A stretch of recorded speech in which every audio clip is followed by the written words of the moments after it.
it's clear from the BBC point of view that things have changed dramatically and are increasingly changing faster and faster. So the amount of times I go and do talks and people talk about Netflix and Amazon Prime and all these other kind of parties, it's increasing, which is interesting. But I think the thing is, for me, is that that's only a tiny chunk of a much bigger bigger thing. And what I always say is that, you know, these services are literally taking all your data and are using your data and do you not care? And they say no, because I get great programming for this much money or whatever. And it's like, okay, that's fine, I get it. But that's a personal choice. And I think the problem is right now is that it's not clear what you're giving up. Right now, it's kind of like, well, Amazon will give you this for free. And I thought, and it's funny you talk about Cambridge Analytica, I actually thought that when Edward Snowden came out and said, look, this is what's going on, I thought everyone would be like, oh my God. And then that's probably, does anyone remember who Edward Snowden is? Okay, good. Just check in, because I'm like, it seems like the cycle is so quick now. Everyone knows Cambridge Analytica, but in like 5 years' time, we'll know who Cambridge Analytica are. But, so, the point is that as a public service broadcaster, the BBC, you know, our remit is about the public. And our business model is very different from Netflix, Amazon, all these others. That allows us to do things that they could never even dream about. The problem is right now, from my point of view, is that we're copying what they're doing. So you have to sign in, and this is a personal opinion, you have to sign into iPlayer. And I understand why, I understand some of the rationale behind it, but you know, I think there's a better way. And so we've been looking at this, we've been researching this for a while, and we're doing a lot more research. And what it starts to come down to is that we need to start to re-engineer the way the internet is, like the actual fundamentals of the internet, because it's kind of got very centralized. So if you talk to young people, and we do talk to young people, they say the internet is Facebook, Google, Amazon, and a couple others. You know, we might get a mention of the BBC, but it's worrying that is for them the internet. And I'm not saying we should like remove them, because I think there's a big problem there. But I personally don't have the time and effort to try and solve their problems. We need to make an alternative which is actually viable, something that people will actually use. You know, it needs to be built in a different manner. And I think that's where we're going.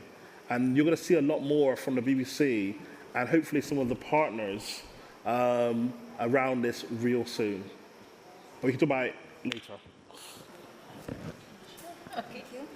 My name is Manon. I work as a strategic specialist on digital transformation for the Dutch police. And that means that I have the freedom to look around what new technologies are around, what they mean for society, and what consequently they mean for the role of the police and the government, because that's really changing. And although digitization is a real help in making it possible to better customize services and products for people's personal needs and circumstances, we more and more see the dark sides. And then I'm talking about that we don't know what kind of data is gathered around about us, how it is used, what value it's added to it, how it's combined behind the scenes into personal profiles. So the algorithms decide or transform big data into decision making about what kind of products and services you get. And the sad thing is that it's reinforcing opinions and discrimination. So while in the offline world we are fighting discrimination, trying to eliminate it, it's coming back up to us much harder through the digital world. Take, for example, Google, who's, if I as a woman look for a job on Google, I get less higher paid jobs offered than while a male person looks on Google for a job. So there is this systematic discrimination. And the other part, which is very relevant for the police, is that the personal data and the devices are badly secured. So that facilitates crime like ransomware, identity theft, and leads to a lot of problems, which will grow exponentially as people don't understand anymore what it means. So that's why we also participate in the NGI, and together with municipalities and public institutions in the Netherlands, we started a program aimed at a safe, secure, open, accessible, available digital infrastructure. And that sounds fake, but the city of Eindhoven and Amsterdam have translated that into key principles about open data, ownership of data, like data in public space or gathered about public space is owned by the public. You're personally responsible for your own data. You must know what kind of equipment is placed in your environment, what kind of data is gathered about you. So in Amsterdam, there is now an IoT register which is being filled at the moment, so that people know what kind of sensors are in public space. And the project I'm working on is a trust framework, because trust is one of the most important preconditions if you want to work together in public space. So trust frameworks is like a set of building blocks that allow you as a person, government, or company to share your data and devices under your conditions. And on the other hand, to allow conditional access to that data and devices for government, but also citizens and corporations. And it's about technical building blocks, but more importantly, it's about the governance, and that's the hardest part. So we are learning by doing, by experimenting. And building blocks are about authentication, identification, locking. For example, the blockchain can be used for that, and attributes. And one of the most important elements I wanted to share here is IRMA. There is this app created by the University of Nijmegen, which allows you to share attributes instead of your personal data. So, for example, you go to the liquor store, you have to prove you're over 18. Nowadays, we just show all our personal data. We show our driver's license, for example, our identity card. This app allows you just to show that somebody checked positively that you're over 18. So you're just sharing the attribute, yes, over 18, and not the data itself. So as a police force, but together in collaboration with all these institutes and municipalities, cities, we're trying to get an agreement on which building blocks in which context to use and promote them, so that you can do transactions online, interact with each other without giving up your privacy. Thank you. Okay, and I'll give to Marta. So what I'm doing within the next generation internet framework is ecosystem building activities. And I think it's very important at the moment to join the dots, to connect the dots in Europe, because we have, let's be honest, we are fucked up. Let's say it.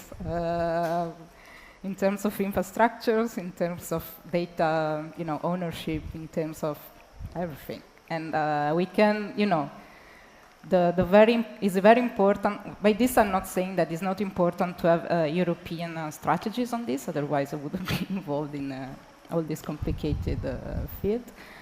But we have to ground these ambitions. So for instance, for me, the way that I read the Next Generation Internet Initiative is I see two sets of ambitions. One is more technical and related to innovation and strategy, and it's all about keeping European data here, basically.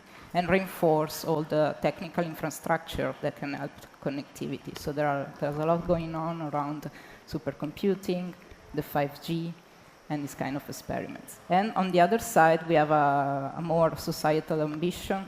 So behind an internet for humans slogan, there is an idea of increased level of transparency of networks and the agency of people. So their proactive role within networks.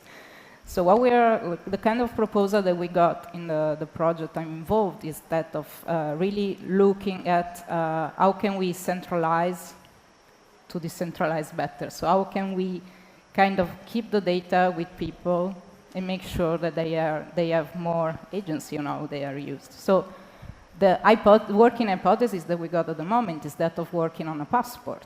So the passport is somehow still the only thing that is left to states. You know, you can go to private services for health, for insurance, for education, but you will still need your state to issue a passport.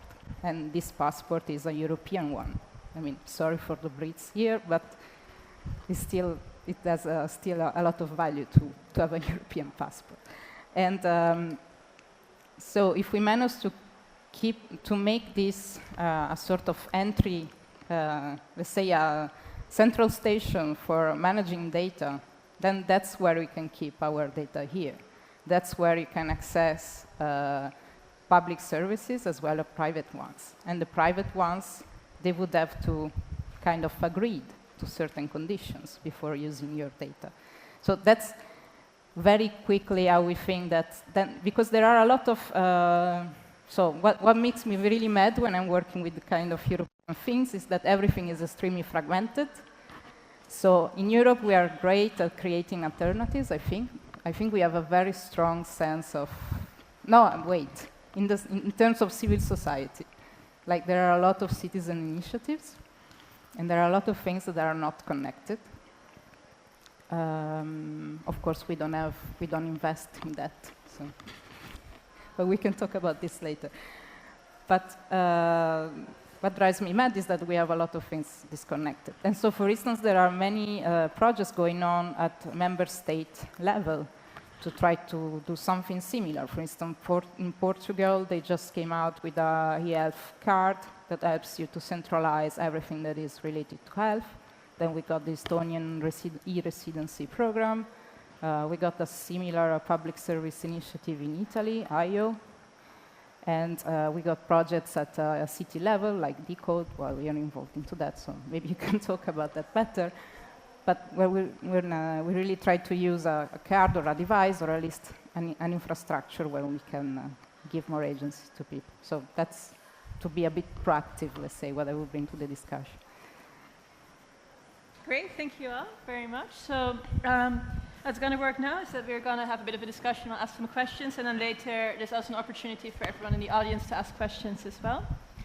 So I actually had a first question for all of you, and that's a bit following a little bit from what Marta just said about building those alternatives. So I think within Europe, and also in other places, but as a unit of focus, there's a lot of really interesting sort of grassroots development and people trying to build these sort of alternative internets, be it on a quite local level geographically, so like on a city level, trying to build sort of a new internet, or for certain communities, so it's more dispersed.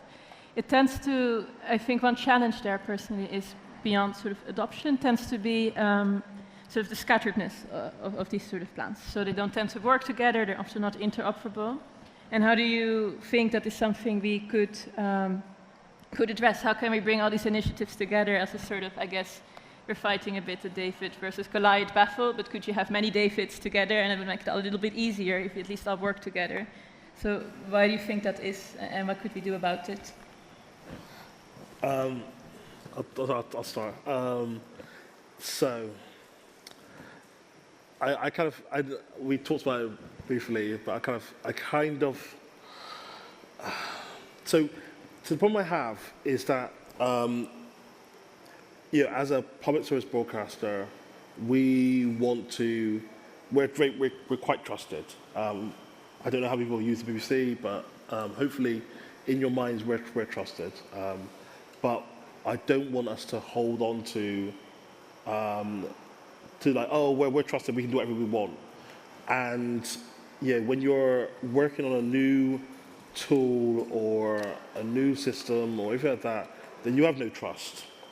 And the problem is right now is that the only way you're going to get funding is from an American investor, or I'm saying like roughly, or some American funded VC who will then want to see that how you're going to monetize those users into money. We need to, in Europe, spend more time investing in startups that are doing the right thing.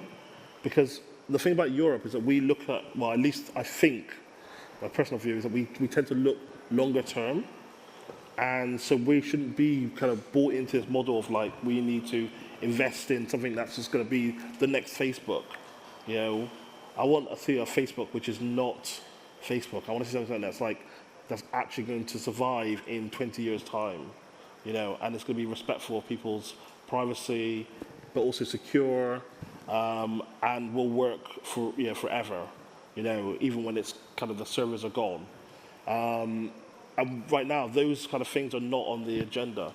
So I think we need to get more investment from the UK, or from the Europe, sorry. But also the last thing, and this is for every one of you out there, sorry, I'm just pointing at the finger, is we need to be honest and stop just doing what everyone else is doing. You know, the reason why these startups don't get the traction is because, oh, well, my friends are not on this network. Well, but this network is actually, it's actually keeping your privacy. It's actually secure. Yeah, those should be more important than talking to your friends. Maybe I'm in the wrong camp. You can have a discussion about that. But I think that's really important. Great. Okay.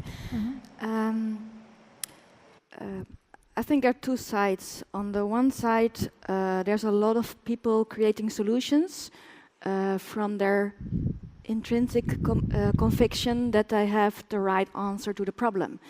And that within Europe, they're competing together for the money. So there are a lot of prototype solutions, and we are not crowdsourcing it, combining it. So the competition between those grassroots initiatives prevent from scaling up. And on the other hand, there is the adoption. And because we keep pouring money in, but we're not adopting it. And that's, I think there's much more awareness now, at least in the Netherlands, at every kind of level, that privacy is fundamental to safety. So that's why I think now is the tipping point, and we are able to come with a national coalition, not creating new building blocks for trust framework, but using good initiatives and helping them to scale up, and not choosing one, but making sure there are like 3, 4, so that there is still a choice. Well, I think that to resonate what you were saying is that the problem we got in Europe is that we are excellent at research, but then this excellence does not reach the market. So the problem is that there is a lot of research, or fundamental research funded, nothing against researchers, of course, but there are not enough mechanisms in place. So what happens is that sometimes all these startups, they need to go elsewhere to look for ideas, to look for technologies, and especially for funds. So I think that that's a problem. We should have more mechanism in place to allow that.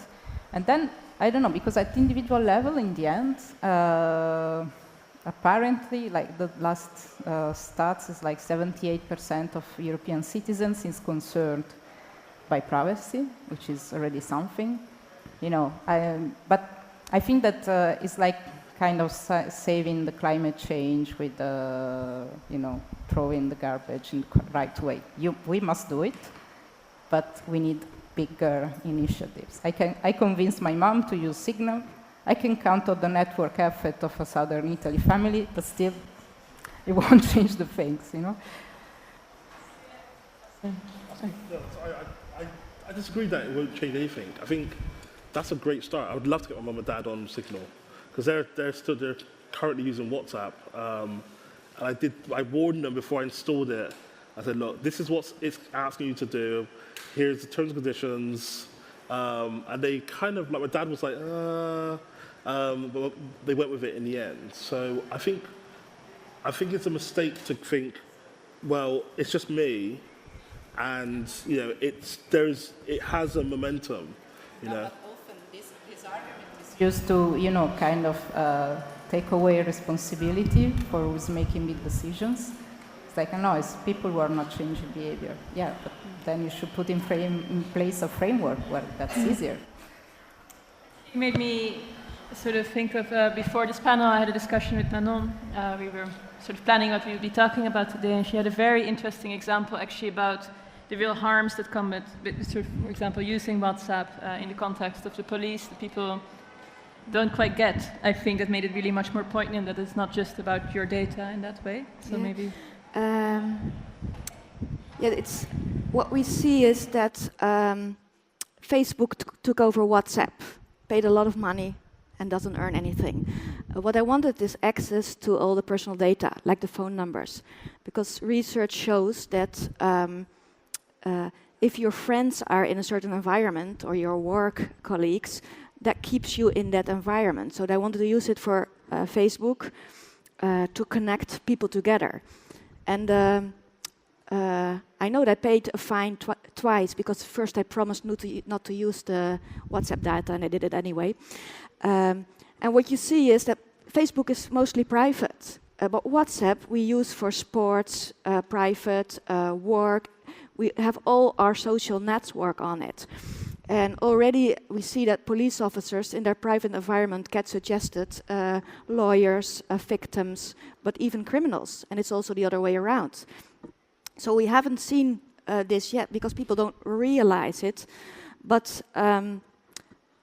imagine you're a victim of domestic violence. You don't dare to report it to the police because you're too afraid.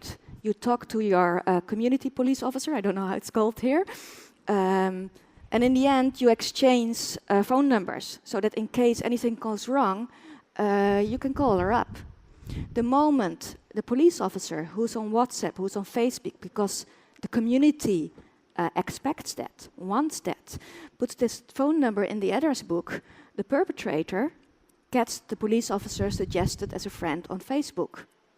Meaning that mostly they think, hey, who in my environment is talking to the police? Because how do I otherwise get suggested a police officer? So these are perfect examples of how we cannot oversee the consequences of what sharing our personal data means for our lives. Yeah. And that's why I think it would be lovely if the BBC would make this a topic, a priority, just in creating awareness, because there are more and more examples of how it works in real life. And I think personal examples of how it works, as soon as it enters your personal life, it has much more impact and you're much more willing to stop using Facebook or WhatsApp or whatever. Let me a little bit to my next question, which is this, so we've talked a lot, like usually it's a bit like we need to challenge the power of big tech, we have to decentralize it very much back to the individual, to sort of every person on their own, but actually everyone here, or all of us here, we represent the BBC, the Dutch police, even the European Commission, and Marta in my case. So is there a role, so it seems to be very tricky for very small sort of grassroots initiatives to really get traction. But if you instead hand over, even though they're quite trusted organizations, maybe to differing degrees and with different communities, but is there a risk that even though you're handing over power to another big institution to sort of take over here and build alternatives, though even though they might be more trusted, they don't have the same sort of corporate objectives, say profit motives, that people might still be concerned about that? You think? Yeah. Yeah, but I don't see a completely decentralized world in front of me. Because, like I said, for the governance, I mean, even if you have an apartment building and you have to decide on a maintenance, you have a structure for decision making. So I would like as much decentralized, especially the personal data. But in the end, you will need some trusted governance. And it doesn't have to be the police or it doesn't have to be a bank, but I don't think, yeah. So we talked about one of my stresses about decentralization is it basically, I mean, so we're talking about power, right? Is the power in a centralized repository like Facebook, and you're kind of like, you know, adding to that power, and they're getting more power, or is the power in your hands? It's completely decentralized, but there's a lot of power. There's a lot of responsibility with that stuff, right? You make one mistake, someone fishes you. Next minute, everything's like available for everyone, and that's a nightmare. So the model, the network model, is this thing called distributed. And what I mean by distributed is that, and this is actually how the web actually works, or the internet really works, is there are some spaces, well, some places which are a bit more powerful than others. So they are kind of not choke points. They're like points where there's more power, but they also have more infrastructure. They have more resourcing, but you can still have a part of that, and you can choose how much you want to allay to that. So, for example, I use a service called Spider Oak for my backup. I don't want to back up my backups on my own machine because that would be a silly thing if my house burnt down. So I back it up at their servers, but the only person who has a key is me. You know, so they can't see anything. They're holding the data, but I'm still in control of that data because I have the key. And that kind of model is something that I think is kind of ignored, because if you're a Silicon Valley startup, you're holding this data, but you don't actually know what it is. Yeah, I can see the venture capitalists going, what's the point in you? But from a kind of a European longer-term vision point of view, actually, this is a great way to go. And I think that's actually a model that could apply to a lot of things. And so if you don't trust the BBC, hopefully you will, then you should be able to move everything to someone else. It could be your godson, it could be your daughter, it could be your great aunt, it could be the guy next door, you know. As long as you trust them, you should be able to move and decide that's what I want to do. But we do need to have a critical debate about what trust is, and but I think it's more critical than just kind of like, well, you should move to this service, you know. But I think that's a mistake. In the end, what scares me in all these discussions, especially namely about blockchain, is the fact that we are not kind of engineering a better system of trust in the end. You know, trust is, at the very basis, is a kind of a social contract, if you want, regardless the mean. But we're kind of replacing all this negotiation and political and human aspect with just an elegant technology solution. And it's not a better trust for me. It's just a replacement of trust and automatizing of processes. So what I'm scared about is the fact that we can end up making everything a transaction more than it is already. I think we got like two, if I may say, two original sins of the internet. One is that we really focused on efficiency and regardless of the wider context of use. So that's why we end up, you know, it's kind of ridiculous. Technology is something that we create, and now we have all these debates about bringing the human back in the picture, which is, I don't know if aliens are looking at us, but it sounds quite stupid. And so we really focused on nice technology gadget, on the functioning, on making things easier, faster, regardless of the context of application, regardless of the environment, regardless of us as human species. And then the other original sin is that we kind of flattened everything on information and data.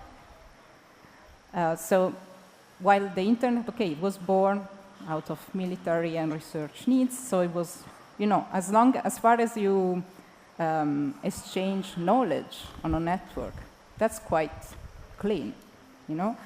But once one person is decoded into transmittable information, once every nuance of what we are, our embodiment is just in a, you know, it's flat, it's a series of data, it's not dynamic. We have a series of virtual personas, but none of them corresponds to us really. Who I am for Facebook is completely different from who I am for the social security and who I am for the people who know me in person, hopefully. But we are kind of categorized on one side and we have no agency of that. I've been doing a workshop about these topics 1 month ago. It was pretty interesting because we discussed about the very intimate relationship that we have with our devices. They know everything about us, sometimes even more than our partner or family.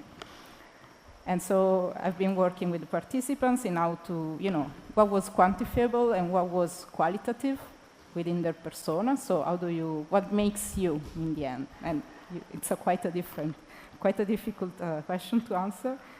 And then we moved to a more creative part, and like, what could you do? What would you do if you could renegotiate your relationship with the device? And people, you know, in the end, they just want to feel, they want something back. Okay, take my data, but then I want to feel better. I want to feel more focused. I want to, I don't know, I'm depressed, help me, send me positive feedback. And I think that we need to bring some embodiment, some real experience, kind of move from the information age to the experience age in terms of debate, because we are already in that. And we have to bring some individual creativity back in the picture. Like each of us should decide, should imagine how the data are used. Thanks. So I think I'd like to now open it up to the floor and ask a couple, one question apparently we can do from the audience. Oh, go ahead. I can't write from Facebook to WhatsApp to Instagram, whatever. Why is that? Why haven't we been able to install these, like the Deutsche Industrienorm, the DIN for paper, like A4 as a standard? Why don't we have that for our communication services? Oh, wait, hold on. Sorry. Sorry. You said you can't write to Facebook and to WhatsApp. You can. But also like Twitter to Facebook or something. Like we can write. Oh, I see. Across services. Oh, I see. Okay, yeah, so like you write data portability. Okay, I was going to say. So I actually have a big history in this. 14 years ago, I'm one of the founders of the Data Portability Group. It's a challenge, right? Because all the commercial providers do not want you to know what's really going on behind the scenes. Sometimes they don't even know what's going on behind the scenes because their systems are growing so big. That's not an excuse, but I think the problem is that there is just not a commercial push for kind of interoperability. It requires government, public sector to go, hey, this needs to happen, and then they will do it. You know, if someone came up with GDPR, then they would have just gone, whatever. You know, it's because the European Union said this is what we're doing. Yeah, that's when they kind of listened. Yeah, I think. Oh, sorry. Did you want to? Oh no, I was going to say that I think I agree completely with that. Like, I think for platform economy, the business model is to keep you locked in, right? Like, if it was very easy to take your data off Facebook and put it in an ethical Facebook clone, everyone would do so. I think it's more. So I think maybe one mechanism that could work, but it's not the answer to everything, is if governments, at least through their procurement processes, so if they get a service paid. We want less regulation. So that's. Well, maybe, but I think we're at a point perhaps where we have so little regulation when it comes to the internet. I don't know. It's not even a regulation you would need for that. You could as a government mandate, like, sure, we'll buy your service if it works on this set of standards. That means it could be interoperable. What we're thinking is putting it in the tenders. So interoperability should be in all the tenders. So that we give the example. But like Facebook, which is targeting the general public, we have no power there. Yeah. That's, ironic, but interoperability, it's easier when there are industry needs. Like, for instance, I don't remember the numbers, but really a large pool of agriculture players. So it's in Europe, they signed an agreement about data and data sharing and data usage within the industry. So it's kind of interesting that agriculture, that we tend to think of something that is completely separated from technology, they are one of the sectors in Europe was, something more standard about how to share data, but it's more tricky when it's all about personal data, of course. Sorry, I heard we ran over a little bit, so ran out of time. I'm sorry about that, but thank you all very much, and thank you to our panelists for what I thought was a very interesting discussion.